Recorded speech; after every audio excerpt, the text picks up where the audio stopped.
I like thinking about the first people to do things. First guy to sneeze. Must have scared the hell out of everybody. Bunch of cavemen are hanging around a fire. One of them's like, Dickie! Dickie! Dickie!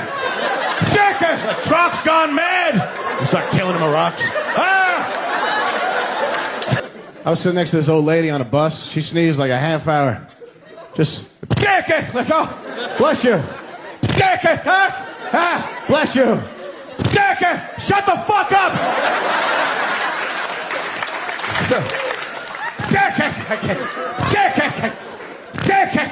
Dickie!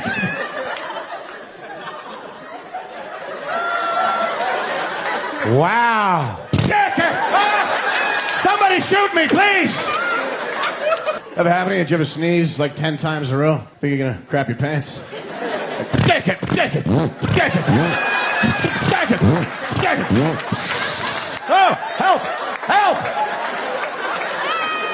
It always happens to me when I'm driving, which is not when you want to sneeze, right? You don't want your heart to stop and your eyes to close 6 times in a row. Like, take it!